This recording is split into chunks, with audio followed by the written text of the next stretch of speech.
Hi friend, मैं आपका host दोस्त एमडी मुश्ताक हाशमी आप सभी को एमएच कॉम्पिटिटिव जोन के यूट्यूब चैनल पे एक बार फिर से स्वागत करते हैं। जैसा कि आपने देखा 10th practice set part 1, part 2, part 3, part 4 और पार्ट 5। आज ये आपका 10th प्रैक्टिस का पार्ट 6 पार्ट है, जिसमें हम दो टेंसेस को एक साथ कवर करने का प्रयास करेंगे। जिसमें सबसे फर्स्ट है आपका फ्यूचर इंडेफिनिट टेंस और सेकेंड है आपका फ्यूचर कंटिन्यूअस टेंस। इस तरीके से आपका ये 10th प्रैक्टिस सेशन ये समाप्त होगा। इसके जस्ट बाद हम वॉइस का प्रैक्टिस सेट वीडियो में आएंगे और उनका भी जैसे 10th practice set part 1, part 2, part 3 ऐसे करके सीक्वेंस में मैंने पढ़ा, वैसे वॉइस को भी मैंने सीक्वेंस में पढ़ेंगे, ठीक है। और जिन बच्चों को अभी तक जो भी बच्चे हैं जो अभी तक पार्ट 1, पार्ट 2, पार्ट 3, पार्ट 4 और पार्ट 5 यदि वीडियो नहीं देखा है तो वो वीडियो जो है आपका अपने लिस्ट के अंदर दे दिया गया है, आप वहां से जाकर देख सकते हैं, या आपको इस वीडियो के डिस्क्रिप्शन बॉक्स में भी आपका वीडियो का लिंक दिया गया है, आप वहां से भी देख सकते हैं और अपने प्रिपरेशन को आगे बढ़ा सकते हैं, ठीक है दोस्तों। तो विदाउट टेकिंग मोर आइए स्टार्ट करते हैं अपने आज का ये नया सा सेशन नई अंदाज में, ठीक है दोस्तों। जैसा कि मैंने प्रत्येक वीडियो के अंदर मैंने बताया है, जितने भी वीडियो मैंने बताया है उन वीडियो में मैंने बताया कि जब भी कोई भी टेंस आप पढ़ते हो तो टेंस पढ़ने से बिफोर आपको firstly you have to search the keywords and according to keywords we have to use appropriate verb form in given sentence, right दोस्तों। यानी कोई भी सेंटेंस है उस सेंटेंस के अंदर फर्स्ट में आपको ढूंढना होगा कीवर्ड्स को। इन कीवर्ड्स के बेस पे आपको एप्रोप्रिएट वर्ब के फॉर्म यूज करना है, ठीक है दोस्तों। तो आइए आज देखिएगा, आज का ये सेशन जो है ये सेशन आपका है जिसका नाम है सिंपल फ्यूचर, और इसी में हम देखेंगे फ्यूचर कॉन्टिन्यूअस, ठीक है दोस्तों। देखिएगा ये दो टेंस एक साथ यहाँ पे आएगा, दो टेंस, ठीक है। जिसमें सबसे फर्स्ट में हम देखेंगे और ये टेंस का नाम है, इसे सिंपल फ्यूचर भी कहते हैं या इसे कुछ व्यक्ति इसको फ्यूचर इंडेफिनिट भी कहते हैं, ठीक है। तो इसमें आपको कंफ्यूज मत होइएगा, ठीक है। इसका आपके साथ कीवर्ड्स है, इन कीवर्ड्स को थोड़ा सा ध्यान से देखिएगा, ठीक है दोस्तों। ये कीवर्ड्स क्या है, तो कीवर्ड्स में आपके साथ आएगा यहाँ पे नेक्स्ट के साथ आपका आ जाएगा डे, इसमें आपका आ जाएगा मंथ, इसमें आपका आ जाएगा वीक, इसमें आपके साथ आ जाएगा ईयर, ठीक है दोस्तों। इसके जस्ट बाद इसमें आपका साथ आएगा कमिंग, या इसमें आपके साथ आ जाएगा अपकमिंग, ठीक है। या इसमें आपके साथ आता है और इसका नाम है टुमारो, ठीक है। या यहाँ पे देखिए एनी इवेंट ऑफ फ्यूचर, या यहाँ पे नोट कर सकते हैं एनी टाइम ऑफ फ्यूचर, ठीक है दोस्तों। ये आपके साथ एक ही वर्ड है, ध्यान से देखिएगा। यानी नेक्स्ट के साथ डे आएगा, यानी नेक्स्ट के साथ डे आएगा, नेक्स्ट के साथ मंथ आएगा, नेक्स्ट के साथ वीक आएगा और नेक्स्ट के साथ आपका ईयर्स। देख लीजिएगा ध्यान से, ये इसमें आपका कॉमिंग आ जाएगा, ठीक है, कॉमिंग, इसमें ऑफ कॉमिंग आ जाएगा, ध्यान से समझिएगा। यहाँ पे टुमारो आ जाएगा, या एनी इवेंट ऑफ फ्यूचर, यानी कोई भी घटना जो फ्यूचर की हो, या एनी टाइम ऑफ फ्यूचर, या कोई भी समय जो फ्यूचर की है, ठीक है दोस्तों। तो इसको किसी स्टेटमेंट के अंदर, किसी सेंटेंस के अंदर यदि ये आपका कीवर्ड्स आ जाएगा तो इन कीवर्ड्स के बेसिस पे आपके साथ, याद रखिएगा, आपके साथ यहाँ पे शैल विल के साथ V1 आएगा, ध्यान से देखिएगा V1, ठीक है। अब देखो इसकी बात किया जाए तो ये आपका यूज होता है आई और वी के साथ, ठीक है, और इसका यूज हम करते हैं किसके साथ, रेस्ट ऑफ सब्जेक्ट के साथ, ठीक है दोस्तों। तो आइए इन बेसिस पे कुछ क्वेश्चन को देखते हैं और क्वेश्चन को देख के आगे की तरफ अपना आंसर जताने का प्रयास करते हैं, ठीक है।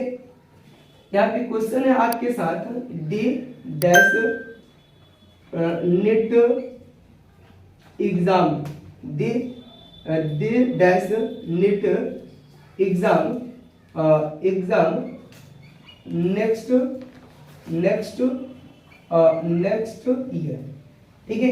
यहाँ ऑप्शन ए में दिया है आपके साथ क्रेक, देख लीजिएगा ऑप्शन ए में दिया है, ठीक है। ऑप्शन बी में आपके साथ दिया है क्रेक्ड, ठीक है।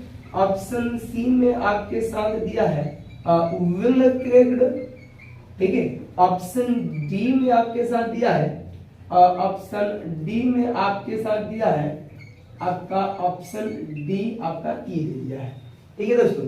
तो देखिएगा इसमें मैंने कहा ना कि ये कीवर्ड को ढूंढना है, इसमें कीवर्ड्स क्या है ध्यान से देखिएगा। इसमें कीवर्ड देखिएगा, सेंटेंस है ना, they dash need exam next year, तो यहाँ पे कीवर्ड क्या आपका, तो यहाँ पे कीवर्ड है आपका नेक्स्ट ईयर, ध्यान से समझिएगा। तो नेक्स्ट ईयर जैसे कीवर्ड्स आपका आ जाएगा तो कीवर्ड्स का आधार पे यही दो वर्ब के फॉर्म आएगा, तो इस दो वर्ब का फॉर्म इसमें कहाँ है, तो ऑप्शन सी में है, ऑप्शन डी में है, ए और बी में तो नहीं है, तो इस दोनों को यहाँ से हटाएंगे, ठीक है। तो अब आपका जो वजन हुआ ये वजन कम हो गया। अब जहां 4 व्यक्ति के बीच में आर्ग्यूमेंट हो रही थी, यहाँ पे कंपटीशन हो रहा था, अब यहाँ 2 आ गया, ऑप्शन 2 के साथ कंपटीशन होगा। अब देखो यहाँ पे दे है, तो दे का प्रयोग यहाँ पे रेस्ट ऑफ सब्जेक्ट के साथ होता है, न कि आई वी के साथ होता है। तो यहाँ पे रेस्ट ऑफ सब्जेक्ट के अंतर्गत दिया आएगा, तो इसके साथ क्या होगा, option C is right option, option D यहाँ से हट जाएगा, ठीक है दोस्तों। जैसे कि आपने ये क्वेश्चन देखा, you dash get a new dress. एक बात बताइए, यहाँ पे नया ड्रेस आपका जब भी आएगा तो इन फ्यूचर की बातें होंगी, यानी ई फ्यूचर, एनी इवेंट और फ्यूचर, ये फ्यूचर की कोई घटनाएं होती है, तो इसके साथ क्या होता है, ये दो आपका कीवर्ड्स मैंने बताया, ये दो आपका वर्ब का फॉर्म, तो वर्ब का फॉर्म देखो तो इसमें ऑप्शन ए में है, बी सी डी में नहीं है, ठीक है दोस्तों। तो ये आपका क्वेश्चन देखा। अब काफी से नेक्स्ट क्वेश्चन की तरफ हम बढ़ते हैं। तो नेक्स्ट क्वेश्चन आपके साथ क्या होगा, नेक्स्ट क्वेश्चन यहाँ पे नेक्स्ट क्वेश्चन है आपका सी डैश, यहाँ पे फॉरगिव यू, ऑप्शन ए में आपके साथ दिया है, ऑप्शन ए में आपके साथ दिया है, देख लीजिएगा यहाँ पे ऑप्शन बी में आपके साथ दिया है वाउंट, ठीक है। ऑप्शन सी में आपके साथ दिया है, ये सी में देख लीजिएगा, सी में आपके साथ ऑप्शन यहाँ पे दिया है, ऑप्शन डी में आपके साथ दिया है ये, ठीक है। देखिएगा कहीं सी डैश फॉरगिव यू, कहीं वह तुम्हें माफ नहीं करेगी, ठीक है। देखो यहाँ पे बी के बाद बिफोर होता है, जबकि ये टेंस आपका फ्यूचर इंडेफिनिट है, इसमें बी तो कहीं आया ही नहीं है, जबकि ये बी जब भी फ्यूचर टेंस में आएगा तो बी के बाद बिफोर आएगा या बी के बाद बी3 आएगा। ये फॉरगिव जो है ये अपने आप में गिवन है, तो ऑप्शन ए यहाँ पे खत्म हो जाएगा। यहाँ पे देखो यहाँ पर बी है, ये भी खत्म हो गया, यहाँ पर भी बी है, ये भी खत्म हो गया, तो बचा क्या, option number B is the right option, ठीक है दोस्तों। तो ये आपने देखा ये फ्यूचर इंडेफिनिट का, ठीक है। अब फ्यूचर इंडेफिनिट के अंदर ही एक और भी टाइप के क्वेश्चन आते हैं, वो टाइप कौन सा क्वेश्चन है उनको देखते हैं, इसको थोड़ा सा रफ करके आइए थोड़ा सा नेक्स्ट की तरफ बढ़ते हैं। और नेक्स्ट आपके साथ टॉपिक है, ये टॉपिक है आपका फ्यूचर कंडीशनल, ठीक है दोस्तों। जैसे इसको समझने के कुछ क्वेश्चन आपको नोट करते हैं, इस क्वेश्चन को आपको बताइएगा, ठीक है। यहाँ पे क्वेश्चन है देखिएगा, यहाँ पे देखिएगा, यदि वह आएगा मैं जाऊंगा। देखो इस वाक्य को यदि हम 3 भागों में बांटे तो यदि का मीनिंग क्या होता है, इफ, और वह आएगा तो आप क्या बनाइएगा, ही विल कम। मैं जाऊंगा तो क्या बनाइएगा, आई शैल गो, ये ना बनाइएगा। तो एक बात बताओ, यदि ये जो वर्ड है ना, ये वर्ड, यदि ये वर्ड नहीं होता तो ये दोनों स्थिति में ये भी वाक्य सही होता, ये भी वाक्य सही होता, बट इस वर्ड के आ जाने की वजह से ये क्वेश्चन क्या है, रॉन्ग है। क्योंकि ये कंडीशन बताया है कि वह आएगा मैं जाऊंगा, यानी वह आएगा तो ही मैं जाऊंगा, ये कंडीशन है। ठीक है, तो कंडीशन वाले सेंटेंस के अंदर जब भी होगा तो इसका सही क्या बनाइएगा, इफ ही कम्स। ठीक है, यहाँ पे क्या होगा, आई शैल गो, तब जाके ये वाक्य क्या होगा, सही होगा। ठीक है, तब जाकर ये वाक्य क्या होगा, आपका सही होगा। ठीक है, तो इसका एक नोट में थोड़ा सा नोट कर लीजिएगा। तो ये आपका नोट देख लीजिएगा, मैंने कहा कि जब फ्यूचर की 2 घटनाएं एक साथ घट रही है, उनमें से कोई एक घटना कंडीशन को बताती है और उस वाक्य में कोई कंडीशन वर्ड्स जैसे if, when, as, long as soon as it हो तो उस वाक्य को हम प्रेजेंट इंडेफिनिट यानी सब्जेक्ट V1 V5 ऑब्जेक्ट से तथा दूसरे वाक्य को फ्यूचर इंडेफिनिट यानी सब्जेक्ट V1 ऑब्जेक्ट से बनाते हैं। ठीक है दोस्तों, तो ये आपका नोट हो गया। तो देखो कहीं इसमें से यदि वह आएगा मैं जाऊंगा, तो इसमें कौन ऐसे वाक्य है जिससे कंडीशन का बोध हो रहा है। तो यहाँ पे कंडीशन क्या है, यदि वह आएगा तो उसका आना कंडीशन है, मेरा जाना। ठीक है, तो ये कंडीशन वाली वाक्य है, तो जो कंडीशन होगा उससे बनाते हैं प्रेजेंट इंडेफिनिट से। देखो दोस्तों, ये आपका मिस्टेक है, ये रॉन्ग स्टेटमेंट है, क्योंकि ये फ्यूचर में है, ये फ्यूचर में है, जबकि हमें कंडीशन वर्ड्स आपका यही ना है, यही ना कंडीशन वर्ड है। तो इस कंडीशन वर्ड के आने की वजह से यहाँ पे सब्जेक्ट V1 या V5 चाहिए। यहाँ देखो तो subject V1 V5, subject V1 V5, उसके बाद से यहाँ पे देखिएगा ये दूसरे वाक्य आपका फ्यूचर इंडेफिनिट में है। तो ये आपका कुछ क्वेश्चन है, ये नोट्स है, इन नोट्स को ध्यान से पढ़िएगा और पढ़कर अभी कुछ क्वेश्चन इसी के बेस पे करा देते हैं ताकि आपको और अच्छे से कंसेप्ट बन जाएगा। ठीक है, इसको मिटाएं हम। और ये टॉपिक आपका है trick of future conditional sentence. ठीक है, इसमें आपको ध्यान से लिखना है, देखो ध्यान से। इसका एक ही ट्रिक है कि इसके अंतर्गत 2 सेंटेंस देगा, सेंटेंस 1, सेंटेंस 2। ठीक है, देखो यदि यहाँ पे एक साइड आपका रिक्त का स्थान देगा, एक साइड, तो दूसरे साइड आपको देखना है। यदि दूसरे साइड रिक्त स्थान देगा तो फर्स्ट साइड वर्ब को ढूंढना है। ये आपका याद रखिएगा, यही आपका ट्रिक है। ठीक है, यानी यदि फर्स्ट साइड में V1 या V5 देगा तो दूसरे साइड में आप प्रयोग कीजिएगा इसका। यदि आपका फर्स्ट साइड ये दे देगा तो आपको दूसरे साइड क्या देखना है, V1 या V5 का प्रयोग। ठीक है, ये आपको ट्रिक दे रहा है। यहाँ पे 1-2 एग्जाम्पल आपको दिखा देते हैं और ये एग्जाम्पल आपका पीछे पूछा गया क्वेश्चन है। ठीक है, यहाँ पे है, देखिएगा, when he dash at home. ठीक है, when when he dash at home, at home के जगह यहाँ पे एक काम कीजिएगा, when he dash to my home, to my home, ठीक है। आपका ये एक कंडीशन है। और दूसरी कंडीशन में यहाँ पे है क्या, दूसरी कंडीशन में आपके साथ है, यहाँ पे देख लीजिएगा, यहाँ पे I will give him a proposal, ठीक है। I will give him a propose नहीं, यहाँ पे सरप्राइज कीजिए और स्टोरी सरप्राइज, ठीक है।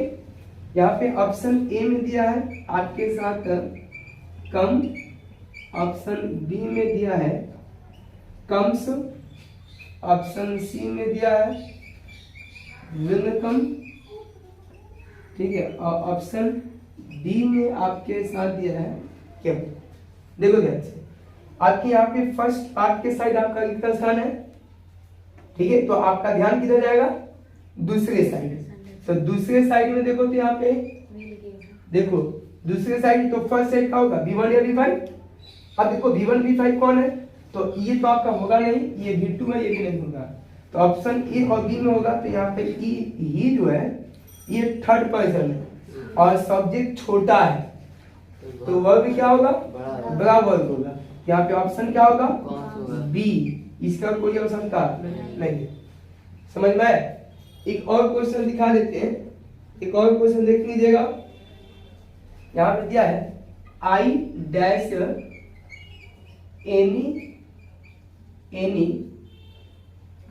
any problem as long as, ठीक है, any problem he stays here, ठीक है। यहाँ पे कहा जाएगा he stays here, ये क्वेश्चन है। ऑप्शन ए में दिया है, ऑप्शन ए में दिया है आपके साथ फेस, ऑप्शन बी में दिया है, ठीक है। ऑप्शन सी में दिया है आपके साथ फेस्ड, और ऑप्शन सी में दिया है, यहाँ पे देख लीजिएगा फैसेड, ठीक है। देखो अब इस वाक्य के अंदर फर्स्ट वाक्य के साथ रिक्त स्थान दिया है, तो आपका ध्यान किधर जाएगा, दूसरे वाक्य में। तो दूसरे वाक्य में वर्ब, यहाँ पे देखो ये वर्ब जो है, ये वर्ब का पांचवा फॉर्म है, V5 है। देखो ध्यान से, ये V5 है। तो जब दूसरे पार्ट में V1 V5 देगा तो फर्स्ट वाले पार्ट में ही होगा, ठीक है। तो इसमें कहाँ है, देखो मार्क एक ही ऑप्शन के अंदर है, तो ये ऑप्शन में क्या आ जाएगा, बी राइट ऑप्शन। आपका ए खत्म, सी खत्म और डी खत्म, ठीक है दोस्तों।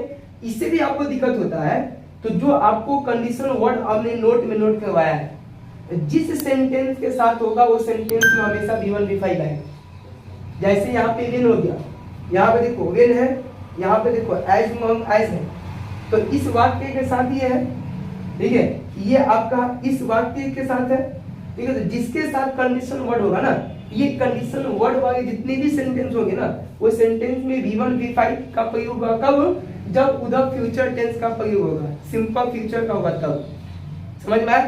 तो ये आपका रहा फ्यूचर इंडेफिनिट का कुछ टिप्स एंड ट्रिक्स, और इन टिप्स और ट्रिक्स के माध्यम से आप चाहो तो अच्छे से अपने प्रिपरेशन को आगे बढ़ा सकते हैं। मुझे आशा है कि आप इन वीडियो को अच्छे तरह से समझ में आ गया, और आप जो भी प्रैक्टिस सेट दिया जाएगा उन प्रैक्टिस सेट को ईमानदारी पूर्वक आप करेंगे, और अपना जो क्वेश्चन दिया जाएगा स्क्रीन बोर्ड पे, इन क्वेश्चन को पढ़ना है, और पढ़ करके अपना आंसर जो है इस कमेंट बॉक्स में देना है, ठीक है दोस्तों। तो आज के लिए इतना ही, फिर से आपके साथ रूबरू होंगे नेक्स्ट वीडियो के साथ। जब तक के लिए टाटा बाय बाय, और अपना तैयारी को आगे बढ़ाते रहिए। मुझे आशा है, विश्वास है कि ईमानदारी के साथ करते रहेंगे। फिर से आपसे रूबरू होते हैं नेक्स्ट वीडियो के साथ। तब तक टाटा।